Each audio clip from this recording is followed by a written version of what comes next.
So there's a gigantic elephant in the room when we talk about this stuff, and that is childhood experiences that fall under categories of abuse and neglect. And it does not have to be physical or sexual, although the statistics of that are truly overwhelming, and it actually is a public health crisis that we all should be outraged over.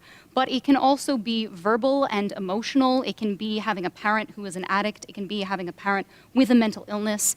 There are so many things that classify as an adverse childhood experience. And if you want to look up something that will blow your mind, Google ACE study tonight. It was a 17,000-person study done on Kaiser Permanente patients, assessing the early child experiences and later health and well-being outcomes, and it was a graded dose response. So the more adversity, the more likely you are to have all of these things that range from heart disease and liver failure to suicide and addiction and unintended pregnancies, et cetera. So if we don't talk about what is causing this immense shame in our children, and how girls and boys and again, children who do not identify on those binary terms, how that affects us, how that shame affects us. If we don't address that, we cannot deal with this on the tip of the iceberg. It's not working. It is not working.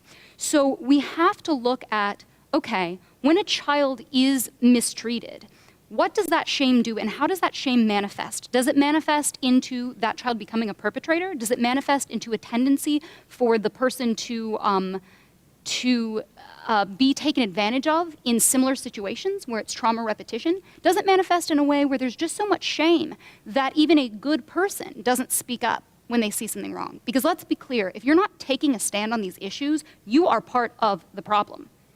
So we can't expect to do some surface work on this like it's going to fix it. I love what Me Too has done. It has started a conversation, and that is beautiful. But I don't think that it's doing enough because we are seeing a backlash. And why? Because someone who was, say, raped or beaten as a child was so shamed into secrecy that the second a woman speaks up and says, that happened to me, out of survival and out of their choices and out of a bunch of things that maybe we don't know, that former victim has now become a perpetrator. So we must address it at the root, and we have to start a healing movement where people are given the tools beyond this traditional talk therapy and traditional stuff that's going on in the mental health system, that's going on in the medical system, where people are coping their whole lives. They're coping. They're not healing. If somebody heals, it affects everybody around them. It sparks a healing movement, and we need more people, starting with themselves, to do their personal work, the tough work, right? So that we can have empathy, so that we can listen, so that we can be actual allies instead of just talking about it.